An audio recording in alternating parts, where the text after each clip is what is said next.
insuficiencia respiratoria en base a nuestro libro, Harrison, apoyándonos con un 10% en Up to Date y en el American Journal of Respiratory and Critical Care Medicine. Bueno, está en el libro en el 322 del capítulo de Harrison y un capítulo además previo a este. Bueno, vamos a comenzar con este caso clínico, que es un varón de 40 años de edad que viene a emergencias por disnea, sensación de falta de aire, tos, expectoración, mucopurulenta y aparentemente fiebre subjetiva, ¿no? Alzas térmicas. Lo interesante de esto que dentro de los antecedentes personales patológicos es fumador por más de 30 paquetes año sin consultar al neumólogo, es decir, que no tiene ninguna valoración, ni una espirometría, ni un DLCO2, ni una tomografía para ver si tenía ya algo crónico en el pulmón. Al examen físico llama la atención que está hipotenso con 80-40, taquicárdico con 110, 28 de respiratoria, saturación al 72%, esto con una fracción inspirada de oxígeno al 21%, es decir, al aire ambiente. Se encuentra desorientado, disneico, taquipneico, con disociación toracoabdominal. Cuello no llama nada la atención. En tórax, al examen semiológico, llamó la atención estertores crepitantes en ambos hemitórax, con escasa sibilancia, es decir, que hay algo en el pulmón. Los ruidos cardíacos normales, sin sobreagregados, y en miembros, en periféricos, se evidencia una cianosis periférica. Entonces, además, este paciente, inmediatamente los cirujanos le ven con dificultad respiratoria, le hacen una gasometría, ¿ok? El cual reporta una gasometría. Primero hay que corroborar si es una gasometría arterial, porque pueden ser que hayan pinchado vena y tengamos una gasometría venosa. Para esto, pues nos sirve mucho la clínica, si tiene alguna correlación con el oxímetro de pulso. Realmente tiene una correlación, ¿no? Porque en el examen físico la saturación nos decía 71% y en la gasometría también está 71%. Entonces, además, lo que nos llama la atención es que la PO2, la PCO2 están anormales. Ojo, que cada gasometría se adecua a la ciudad en la cual estamos, ¿ok? Por ejemplo, la gasometría de Pando no va a ser la misma que de Potosí, o que de Oruro con la de Tarija, no son las mismas. Para eso tenemos que tener valores de nuestras ciudades. Por ejemplo, en la ciudad de La Paz, la PO2 es normal entre 58 y 60, cosa que al nivel del mar es 99 y 100. El pH no cambia, 738 y 742. La PCO2 a nivel del mar es de 40, pero a nivel de la altura es de 30. ¿Ok? Lo mismo pasa con el bicarbonato. A nivel del mar es 30 y en altura 20, más o menos 2. Digamos, el lactato no cambia, el déficit y el exceso de base tampoco. La saturación sí, a nivel del mar sí tienen que estar saturando 98, 99, 100%. Pero en la altura, un 88, un 90 de saturación es normal. Pero además, por eso es importante saber nuestros valores para poder interpretar. Aparentemente este paciente estuvo con dificultad respiratoria y supongo que casi les hace un paro respiratorio y luego cardíaco, hace manejo de la vía aérea avanzada, le dan un soporte ventilatorio mecánico, lo monitorizan y pues aparentemente acá están a punto de realizarle una tomografía, ¿ok? Entonces, aparte de esta gasometría, nos interesa si esta gasometría fue con oxígeno suplementario, es decir, que tenía algún soporte. Y realmente nos dicen que estaba con 50% de oxígeno suplementario o de 0.50. Entonces, además nos dicen que tiene un gradiente alveolar arterial de 107.55. Para esto yo debo de saber cómo se saca el gradiente alveolar arterial, para qué me sirve el gradiente alveolar arterial y cómo la interpreto, ¿no? Esto han sido preguntas de examen en las residencias, en el internado, en las residencias frecuentes. Entonces nosotros debemos saber cuál es el diagnóstico sindromático en este paciente, qué tipo de insuficiencia respiratoria es, qué causas le llevaron a esta insuficiencia respiratoria. yo debo de saber cómo se clasifica la insuficiencia respiratoria por gasometría, por etiopatogenia, por fisiopatología. Debo de entender los mecanismos de hipoxemia para entender cuáles son mis posibles tratamientos y cuál es el mejor tratamiento. Debo saber que no todas las fallas respiratorias responden a oxígeno. Yo debo de saber que, por ejemplo, en un paciente con intoxicación por cianuro, pues el oxígeno no le va a hacer nada.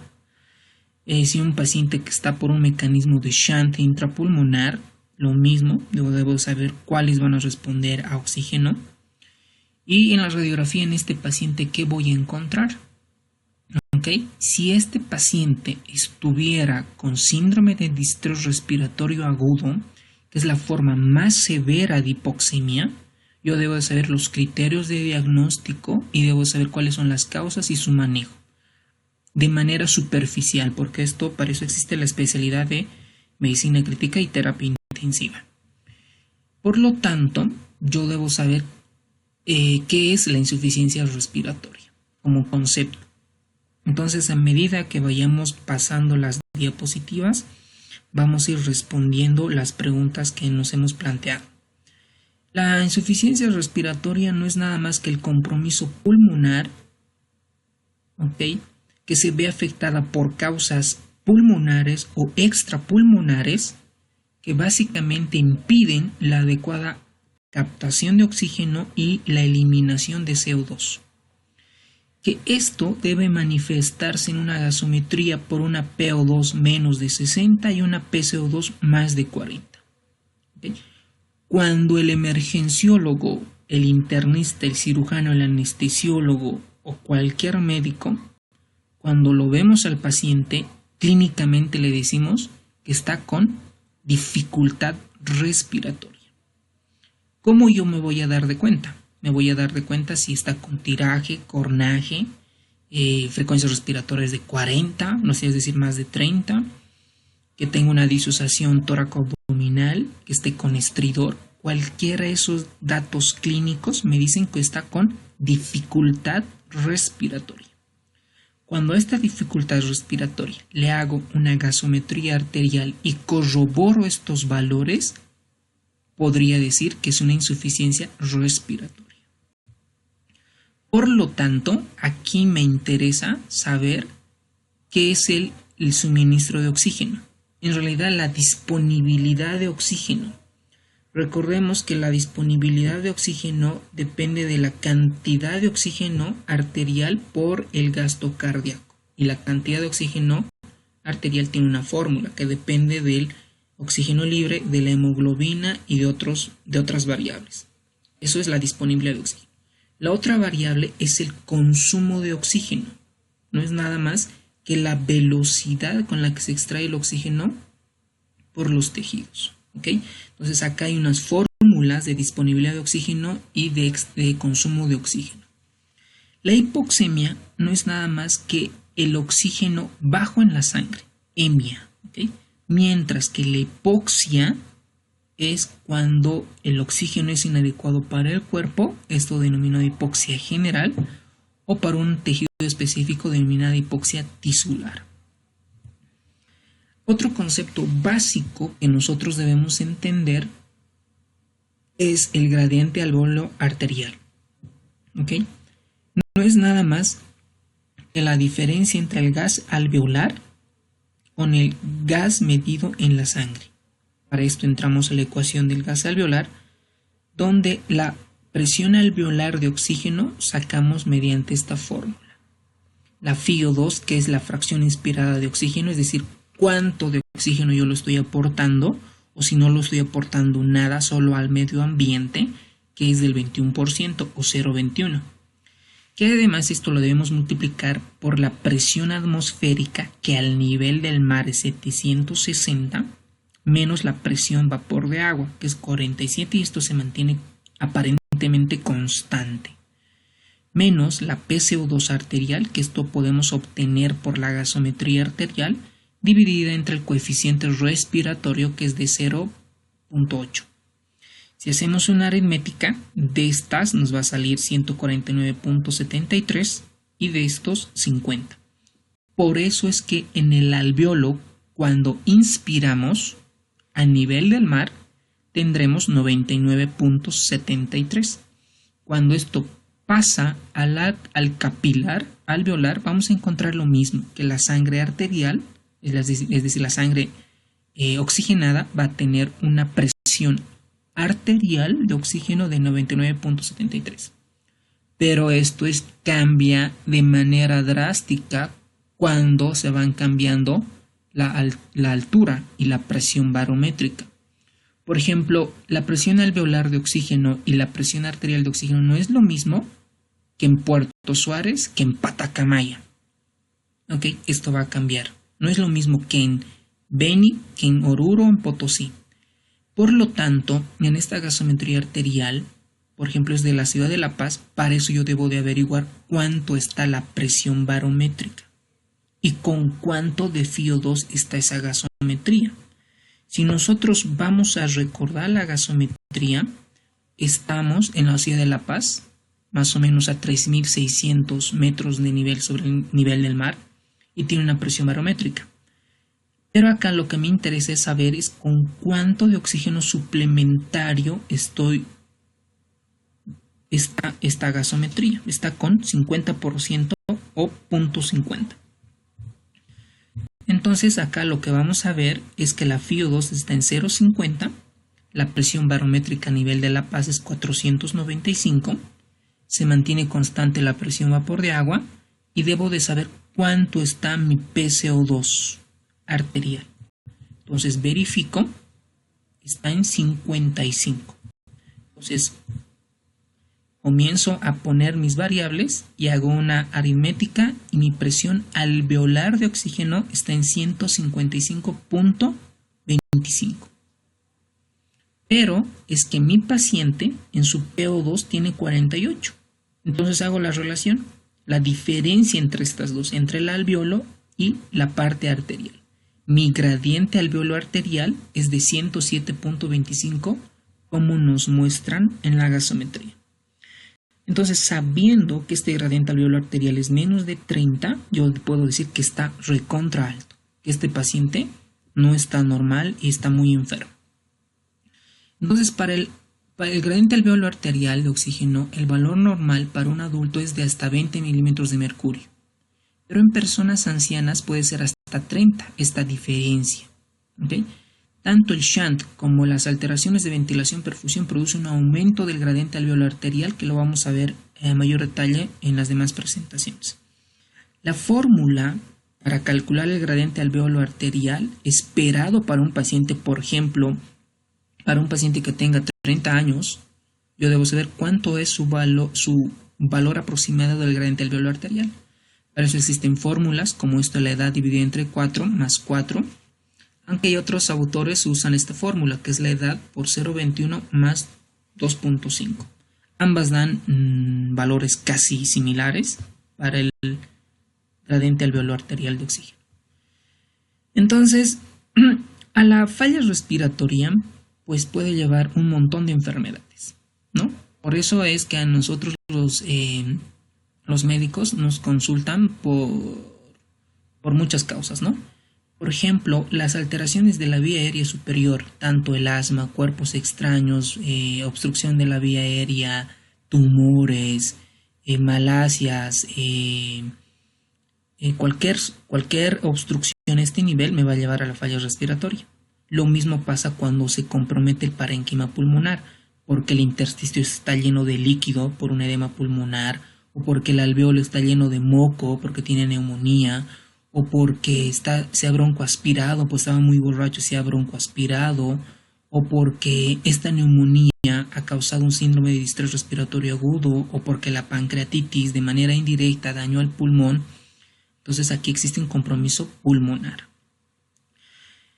Ahora, también la afectación o la afección vascular también me lleva a falla respiratoria. Cuando tenemos un émbolo, tanto por coágulos, por aire, por grasa, cualquier causa que me esté afectando la parte vascular pulmonar, también me va a llevar a falla respiratoria. Ahora, cuando se afecta la pleura, sobre todo la pared torácica, cuando tenemos traumatismos, accidentes de tránsito y tienen fracturas costales, me van a llevar a un tórax inestable, o un neumotórax, un derrame pleural masivo. Entonces también me van a afectar y me van a llevar a una falla respiratoria.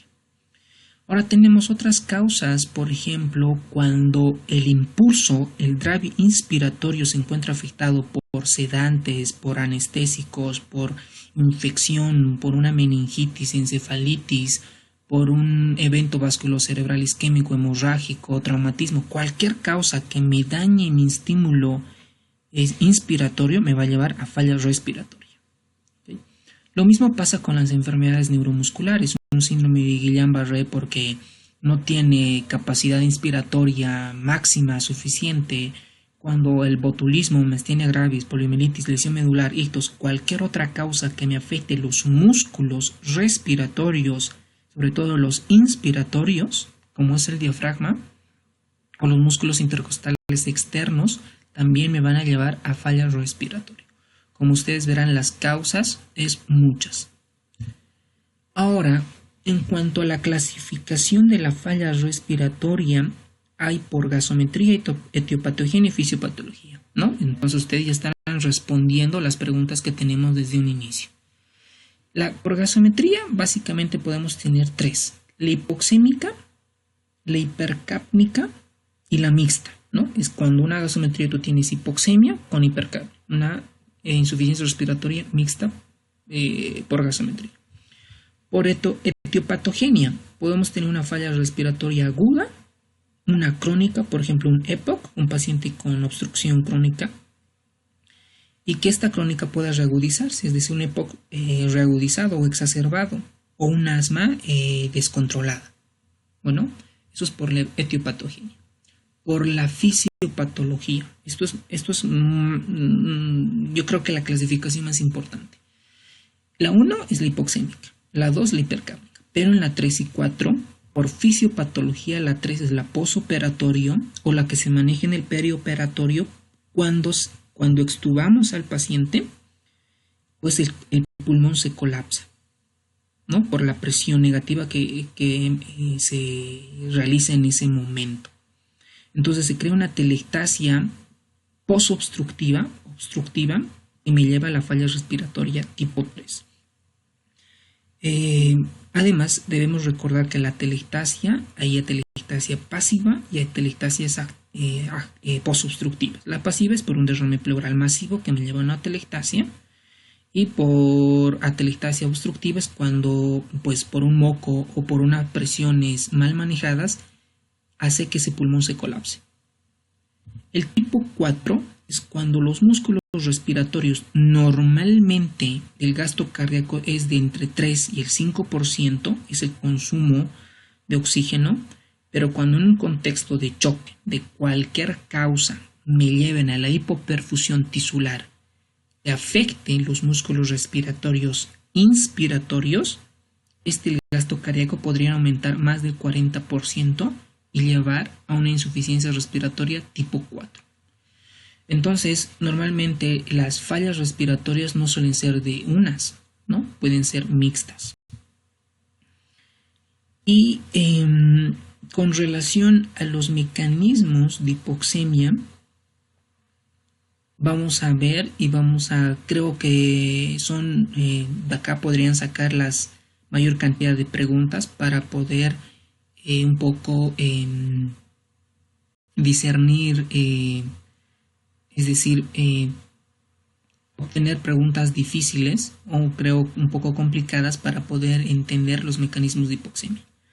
Los mecanismos de hipoxemia, pues tenemos por la disminución de la presión inspiratoria de oxígeno, por hipoventilación, por trastornos de la difusión, por desequilibrio en la ventilación-perfusión y por los incrementos del shunt. ¿Okay? Entonces vamos a entrar a la hipoxemia por la disminución de la presión inspiratoria de oxígeno. Nosotros acá tenemos la bonita ciudad de Santa Cruz, al igual que el maravilloso la ciudad de La Paz. Así es de lindo Bolivia. Entonces acá tenemos, por ejemplo, en la ciudad de La Paz, que está a 3.600 metros sobre el nivel del mar, con una presión atmosférica de 495 milímetros de mercurio. Mientras que la ciudad de Santa Cruz está a 416 metros sobre el nivel del mar, con una presión atmosférica de 719. Entonces, una persona que quiere ir, por ejemplo, de vacaciones a la ciudad de La Paz, va a tener problemas con la presión inspiratoria de oxígeno. ¿Qué es lo que va a pasar? Que esta presión inspiratoria de oxígeno va a disminuir la presión atmosférica, se mantiene la presión alveolar y se mantiene la FiO2. Entonces, ¿qué enfermedades, o sea, qué patologías o qué anormalidades podrían llevar en este caso, tanto agudas y crónicas? Las agudas, pues vamos a tener acá el edema cerebral, el edema pulmonar, que son muy fatales, pero que no pasa de manera frecuente, es muy infrecuente más bien. Y lo más frecuente, creo yo, es la cefalea, ¿no? Que eso se puede corregir con oxígeno o con un diurético o con cafeína, y que hay muchos medicamentos para corregir esta cefalea por la altura. Es lo más frecuente, ¿no? También tiene un tratamiento que responde de manera favorable. Y tenemos otras enfermedades mal de alturas crónicas, cuando ya los nativos de la ciudad de La Paz, la ciudad del Alto y otras ciudades, Oruro, Potosí y demás, donde tienen una hipertensión pulmonaria crónica. Que esto en algún momento, si tienen algún compromiso en el pulmón, fácilmente hacen falla cardíaca del ventrículo derecho, pues esto que es el cor pulmonar, ¿no? Además que estos pacientes o estas personas tienen una eritrocitosis que se marca por una hiperviscosidad sanguínea que predispone a fenómenos tromboembólicos. Entonces acá lo importante de esto es que se altera la presión inspiratoria de oxígeno. Entonces, por lo tanto, lo que yo voy a mejorar, lo que puedo manejar de esta ecuación es aumentar la FiO2. Es decir, que si está al 21%, pues yo le doy oxígeno, ¿no? A un 30%, otro 40%, y mejora la presión inspiratoria de oxígeno, que también eso es como tratamiento. Entonces, cuando una persona va a la altura, hay fenómenos de aclimatación a la altura, ¿no? Hay agudos, subagudos y crónicos que se van aclimatando las personas. Entonces, lo primero que pasa es que aumenta la ventilación alveolar. ¿Okay? Es decir, que la hipoxemia estimula los quimiorreceptores aumentando la frecuencia respiratoria. Por eso es cuando nosotros vamos a la ciudad de La Paz, comenzamos a respirar más rápido. Caminamos 2 o 3 cuadras, comenzamos a tener aumentamos la frecuencia respiratoria, ¿no? Que se manifiesta como taquipnea.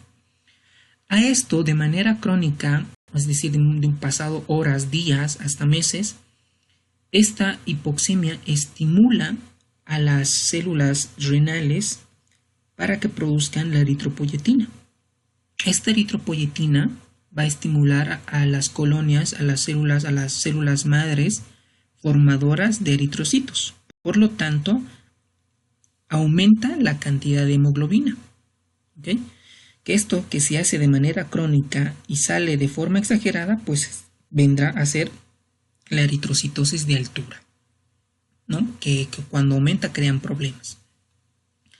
Además, el fenómeno de aclimatación de la altura, hay un incremento en la capacidad de difusión de oxígeno. ¿Por qué? Porque aumenta el flujo sanguíneo capilar pulmonar. ¿Okay?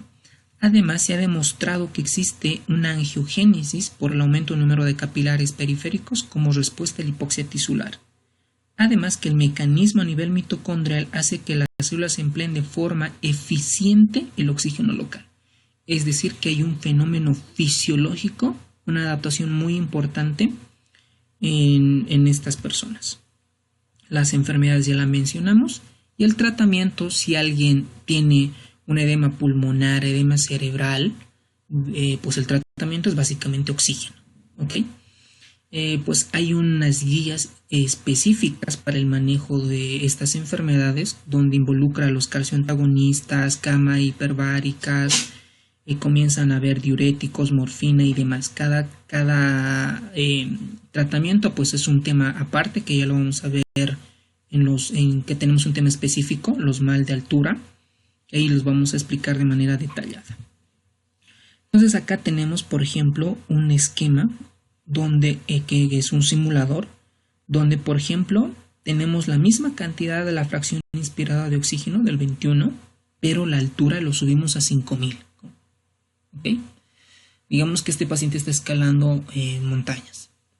Y la presión alveolar de oxígeno, miren cómo cae, a 27.3. Esto en el alveolo, ¿no? Y esto se traduce lo mismo en la gasometría arterial, que tiene una PO2 de 22.2, o sea, muy hipoxémico, que satura al 38, y que tiene un gradiente alveolar arterial que no está alto. ¿Okay? De 5.1 no está alto. Recordemos que el valor normal es hasta 20 y en personas ancianas hasta 30. Entonces, lo que va a hacer en estos casos es aumentar la frecuencia respiratoria. Por ejemplo, si acá aumenta la frecuencia respiratoria que estaba de 15 a 30, la presión alveolar de oxígeno sube a 51.2 y la presión de oxígeno a nivel arterial, lo mismo, comienza a tener de 50.1 y el gradiente alveolar arterial comienza a disminuir. Entonces, ante el primer respuesta ante la hipoxemia por disminución de la presión inspiratoria de oxígeno es la frecuencia respiratoria. Posteriormente vendrá la taquicardia para estimular o para tener una buena disponibilidad de oxígeno. Otro mecanismo de hipoxemia es por hipoventilación o por fracaso de control de la ventilación o por el drive inspiratorio que está afectado. Para esto vamos a irnos a la ecuación del gas alveolar, donde acá la afectada no es la presión atmosférica, tampoco la presión vapor de oxígeno, tampoco la FiO2. Lo que pasa es que está afectada la ventilación alveolar, es decir, la extracción o la eliminación de CO2.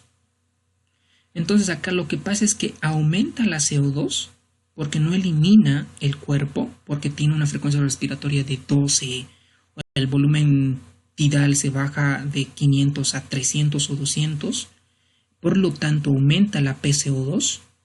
Esto hace que disminuya la PaO2 alveolar, por lo tanto con repercusión a nivel de la sangre, con una hipoxemia. ¿Y cuál es el tratamiento? Pues dar oxígeno y aumentar la frecuencia respiratoria. Entonces, ¿cuándo y cómo se afecta este drive inspiratorio? Este drive inspiratorio centro respiratorio puede afectarse tanto primarios y secundarios. Los primarios están el ictus, está el traumatismo craneoencefálico, una encefalitis meningitis que involucra el centro respiratorio, o de manera secundaria los sedantes, los anestésicos, o de manera extrapulmonar tenemos además el que me produzcan enfermedades neuromusculares como el síndrome de Guillain-Barré, un tórax inestable que me esté causando, el síndrome de apnea obstructiva, donde allí tendremos el uso del tratamiento como los CPAPs, ventilación mecánica no invasiva, como forma de B-level usando IPAPs y EPAPs. Y la característica de este mecanismo de hipoxemia es la hipercapnia, con un gradiente alveolar arterial normal. Ojo con esto, es posible pregunta de examen. Y la hipoxemia, el tratamiento se resuelve con oxigenoterapia. Entonces acá tenemos lo mismo, donde la esto es porque el drive inspiratorio esté afectado, por lo tanto la frecuencia respiratoria se afecta. Por ejemplo, acá lo ponemos a 11. El volumen tidal lo mismo, 350. ¿Qué es lo que va a pasar? La presión alveolar de oxígeno cae. También aumenta el PCO2. Lo mismo en la gasometría arterial. La PCO2 está muy aumentada a 95. Y la saturación baja. Entonces acá hay una hipoxemia con hipercapnia, ¿no? Y el gradiente alveolar arterial está normal. Entonces acá, aparte de dar oxígeno para corregir la hipoxemia, tenemos que dar ventilación alveolar, es decir, aumentar la frecuencia respiratoria. Pues ya harás de manera asistida, hará de manera espontánea, y ya verás, ¿no? Por ejemplo, si está con ictus, con efecto tromboembólico, pues ahí comenzarás a manejar soporte ventilatorio. Y si está todavía con efectos de anestésicos, pues usarás antagonistas para evitar sus efectos de los anestésicos. Obviamente depende cuál es la causa que me llevó a esta falla respiratoria, usaremos el tratamiento específico para esa causa. Ahora, por ejemplo, si a este paciente le damos oxígeno, vamos a subirle la fracción inspiratoria de 0,21 a 0,60, ¿no? Oxigenoterapia alto flujo, va a mejorar la PO2, ¿no? De 322, que está la presión alveolar, a 322.7, pero va a seguir la hipercapnia. Para esto, ¿cómo vamos a mejorar? Aumentando la frecuencia respiratoria. Si a esto le aumento a 30, obviamente la PaCO2 va a comenzar a eliminarse. Otro mecanismo de hipoxemia es los trastornos de difusión. Ustedes saben o sabemos que esto es el alveolo, los capilares. Pero entre esto hay un intersticio. ¿Okay? Cuando este intersticio se ve afectada por una silicosis en los mineros, o por alergia, por una neumonitis y por hipersensibilidad, por ejemplo, a un antígeno aviario o de perro o cualquier otro, o porque hay una neumonitis intersticial por Pneumocystis carini o por un citomegalovirus, o porque hay una neumonitis viral que me afecte el intersticio, va a generar un mecanismo de hipoxemia por trastorno en la difusión. ¿Okay? Entonces, para este mecanismo por trastorno en la difusión hay la ley de la difusión de Fick, donde nos explica que esta difusión depende de dos presiones, ¿no? En la superficie, acá la presión alveolar y la presión capilar. Y también además es inversamente proporcional al espesor, es decir, cuanto más gruesa esté el espesor, hay mayor dificultad para esta hematosis. Entonces, ¿cómo se va a manifestar? Con hipercapnia, una respiración superficial, y el tratamiento también va a ser dar oxígeno. ¿Ok? Vamos a aumentar esa presión alveolar de oxígeno. Pero obviamente, si el intersticio está afectado, yo daré tratamiento porque está afectado el intersticio. Por ejemplo, si es por una neumonitis, por un intersticial viral, daré tratamiento antiviral. Si es por Pneumocystis carini, pues cotrimoxazol, ¿no? O sea, depende porque está afectado el intersticio. Entonces, por ejemplo, si acá altero la difusión y lo subo a 5, lo que va a pasar es que la presión alveolar de oxígeno, tengo buena presión alveolar de oxígeno, 101.8, pero como hay trastorno en la difusión, la presión arterial de oxígeno baja, 54.8. Y si acá yo hago un gradiente alveolo arterial, va a comenzar a subir. Entonces, en conclusión, la hipoxemia por trastorno de la difusión tiene un gradiente alveolo arterial alto, que me responde de manera parcial al oxígeno. Cuando realmente el pulmón ya se encuentra fibrótico, como en la fibrosis pulmonar idiopática, y no tengo ningún tratamiento, pues el paciente va a fallecer. Entonces el tratamiento es con oxígeno hasta cierto punto, ¿no? Porque no responde de manera al 100%. Otro mecanismo de hipoxemia, creo que la más frecuente que vemos los médicos, es por alteración de la ventilación y perfusión. Para esto, la ventilación y perfusión debemos recordar las zonas de West. ¿Okay? Estas zonas de West hay 4 tipos, la 1, la 2 y la 3 y la 4. En la imagen solo muestra la 3, donde ustedes, pues por fisiología ya debemos recordar que también puede ser posible pregunta de examen en ciencias básicas. En la zona 1, que es nada más que ahí es mayor la presión alveolar que la presión arterial pulmonar, y esta es mayor que la venosa. En la zona 2, la presión alveolar es mayor que la arterial que la venosa, pero a veces esto comienza a cambiar en sístole y en diástole, comienzan a cambiarse. En la zona 3 es la presión alveolar es mayor que la presión venosa y la presión venosa es mayor que la presión alveolar. Y existe una zona 4, ¿okay? Que está en la língula y viene de otras variables. Se los voy a dejar de tarea que investiguen la zona 4 en las zonas de West. En conclusión, de manera resumida, podemos decir que la zona 1 son las mejores ventiladas, y las zonas 3 son las mejores perfundidas. Estas zonas, además, en el monitoreo hemodinámico es importante por el catéter de Swan-Ganz tiene que ir en la zona 3, que eso es otro tema. Estos mecanismos, por alteración de la ventilación y perfusión, me van a llevar a dos cosas. Y esto es lo más importante. Cuando la ventilación y la perfusión, por ejemplo, acá la ventilación está afectada porque hay un EPOC o hay asma o hay cuerpo extraño, lo que me va a crear es un shunt intrapulmonar. Es decir, la sangre que pasa por acá no se oxigena, me lleva al corazón izquierdo sangre desoxigenada. A esto que se denomina shunt intrapulmonar.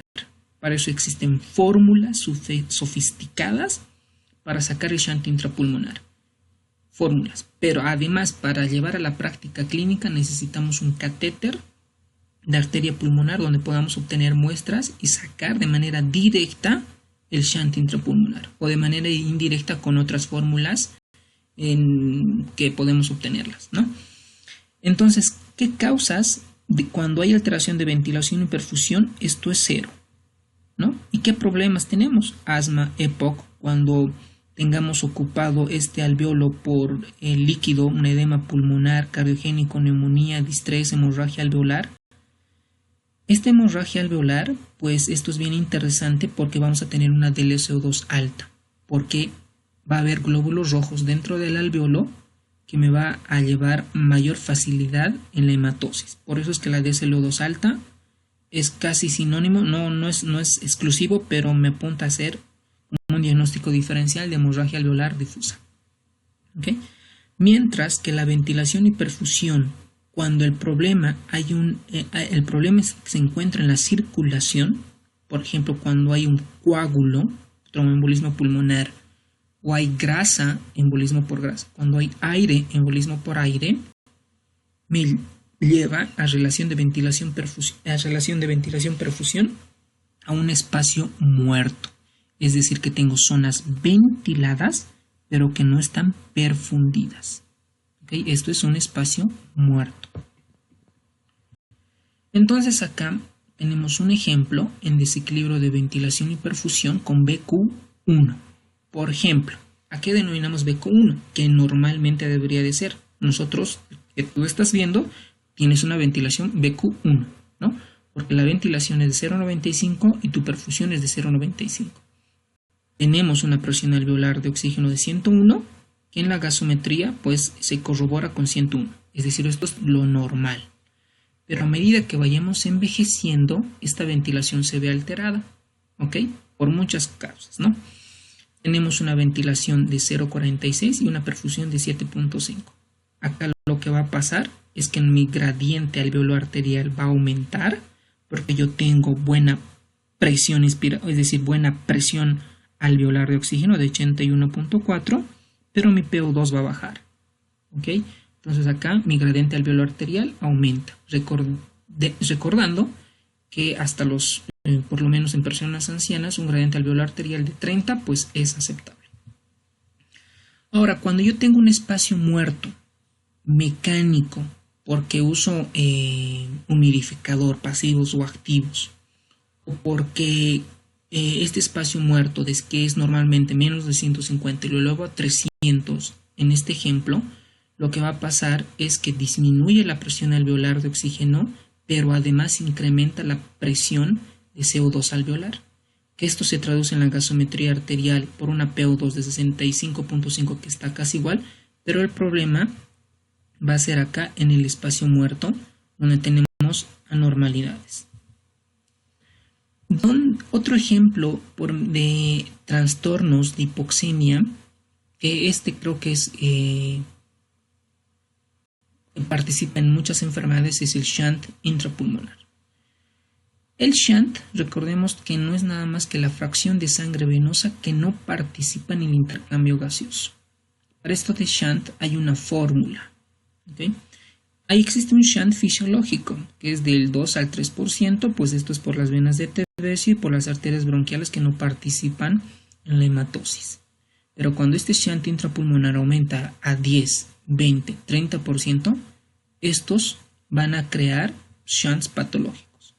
Los shunts patológicos tenemos, por ejemplo, por cardiopatías, una comunicación interauricular, es decir, la sangre del lado derecho pasa al lado izquierdo que no se oxigena, pues es un shunt cardiogénico, ¿no?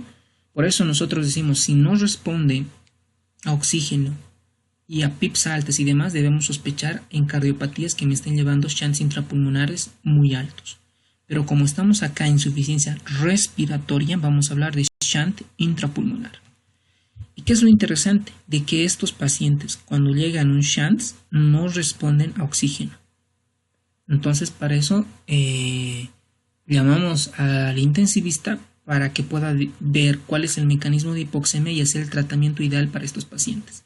Y en la gasometría lo que vamos a encontrar es hipoxemia refractaria que no responde a oxígeno y con ACO2 normal a un principio, luego que se vuelve alta. ¿Y cuál es la enfermedad que se manifiesta? El síndrome de distrés respiratorio agudo. Y el tratamiento es ventilación mecánica. Ahorita vamos a ver qué tipos de manejos podemos tener ante esta hipoxemia refractaria. Entonces acá, que de 0.02 o 0.3 llevamos a 0.4, es decir, 4%, ¿no? Aumentamos nuestro shunt intrapulmonar. Tenemos buena presión alveolar de oxígeno, pero este shunt no me permite hacer buena hematosis. Por lo tanto, en la gasometría arterial voy a tener una PO2 baja con una CO2 casi normal, que en la parte crónica o pasan las horas va a aumentar y con un gradiente alveolar arterial muy alto. Esto es cuando hay un shunt intrapulmonar. Pero si a esto yo le doy oxígeno, 0.50, miren, va a aumentar de manera exagerada la presión alveolar de oxígeno a 311, pero muy poco pasa a la sangre arterial, 53. Es decir, responde de manera parcial mínima a la oxigenoterapia. Para esto yo necesito medidas de rescate para esta hipoxemia refractaria. Para esto llamamos a terapia intensiva, donde va a dar ventilación mecánica invasiva, va a calcularle el volumen tidales bajos dependiendo del peso corporal predicho, va a manejar PIPs altas, manejando un PIP ideal, va a manejar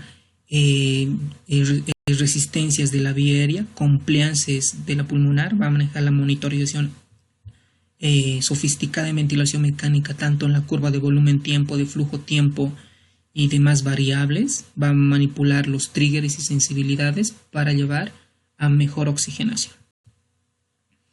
Entonces, para resumir, tenemos que la insuficiencia respiratoria, vamos a ver, este cuadro lo puse porque suele entrar mucho en el examen.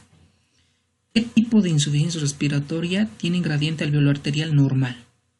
La por disminución de la presión inspiratoria de oxígeno y la hipoventilación. Tiene un gradiente alveolar arterial normal. Y por alteración de difusión, por alteración de ventilación y perfusión y cortocircuitos, y la que tiene más gradiente alveolar arterial alta es el de cortocircuito. Ojo con esto, es posible pregunta de examen.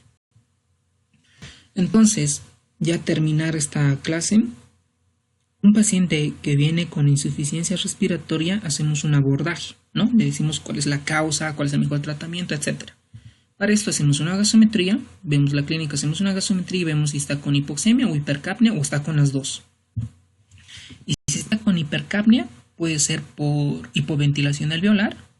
Para esto sacamos el gradiente alveolar arterial de oxígeno y pues ahí tenemos que valorar por qué está hipoventilando, por síndrome obstructiva de sueño, por sedantes, anestésicos, infección, ictus, todo lo que sea.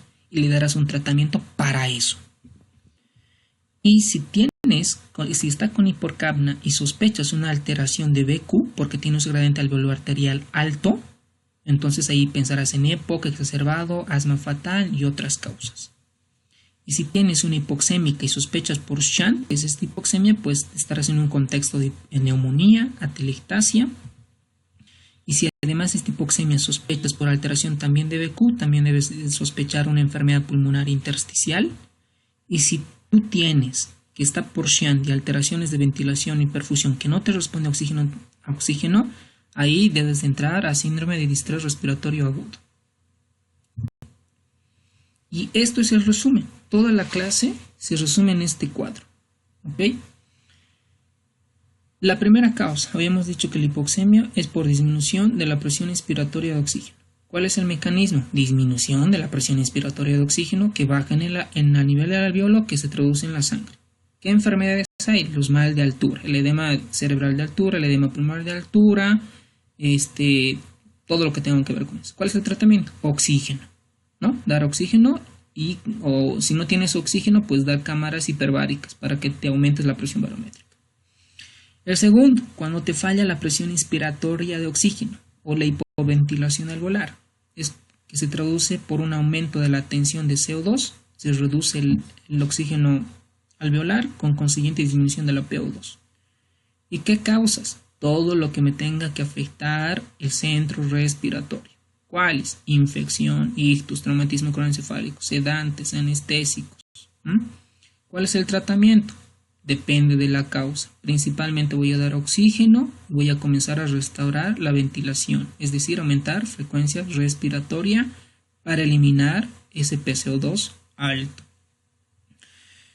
En los defectos de difusión, ¿no? Cuando hay un trastorno al intersticio, cuando hay un deterioro en el movimiento del oxígeno y el CO2, cuando todo lo que se tenga que alterar el intersticio, ¿no? La silicosis, la neumonitis intersticiales, cuando hay líquido, a eso se denomina edema pulmonar, ya tú verás si es un edema pulmonar cardiogénico o no cardiogénico, para eso hay características clínicas, radiográficas. Si hay una proteinosis alveolar, entonces el tratamiento ¿cuál es? Oxígeno, pero de manera parcial pueden responder a presión expiratoria al final de la expiración, es decir, a PIPs bajas. Porque si nosotros manejamos PIPs altas, vamos a hacer explotar ese corazón y crear barotraumas que se manifiestan por neumomediastino, neumotoras o enfisemas. Estos dos son los más frecuentes, ¿no? Estos pues igual los vemos, pero el desequilibrio por ventilación y perfusión es cuando hay zonas ventiladas no perfundidas, ¿no? O hay zonas no ventiladas pero perfundidas. Entonces, ¿qué tenemos aquí? Alteraciones en la vía aérea como cuerpo extraño, neumonías, asma, neumonitis por aspiración y etc. ¿Y cuál es el tratamiento? Dar oxígeno, ver la causa, manejar PIPs altas con volúmenes tidales bajos. Y en el shunt o por cortocircuito, ya vamos a ver si es un shunt intrapulmonar o es cardíaco, ¿no? Si estamos ante una falla respiratoria en un paciente sin antecedentes de cardiopatía, congénita sobre todo, pues vamos a descartar los shunts cardíacos. Aquí vamos a hablar de shunts intrapulmonares. Por lo tanto, acá tenemos zonas no ventiladas, pero perfundidas, ¿no? Y aquí tenemos ¿qué enfermedades? En su representación, el shunt intrapulmonar es el síndrome de distrés respiratorio agudo. ¿Cuál es el tratamiento? Ventilación mecánica invasiva, oxígeno, donde yo voy a manejar volúmenes tidales bajos, PIPs altas, voy a desescalar a PIPs ideales a la mejor compliance u otros tips, que es otro mundo de esto. Puedo utilizar, o en realidad debo de utilizar si es potencialmente reclutable, esto visto por tomografía pulmonar. Hago maniobras de reclutamiento alveolar y hay un montón de maniobras de reclutamiento alveolar. Puedo usar ventilación de alta frecuencia, aunque no hay mucha evidencia científica para esto. Prono, debo de pronarlo a los pacientes. Esto tiene muy buena evidencia y esto mejora a los pacientes. Si realmente no mejoro a estos pacientes, este es cortocircuito, hay máquinas sofisticadas como la oxigenación por membrana extracorpórea, tanto la veno-venosa si es patología pulmonar o veno-arterial si es patología cardíaca. Tenemos terapias de rescate como el óxido nítrico y demás. Esto es un mundo, una charla de 2 horas. Y pues eso sería con relación a la falla respiratoria y espero que les haya ayudado un poco.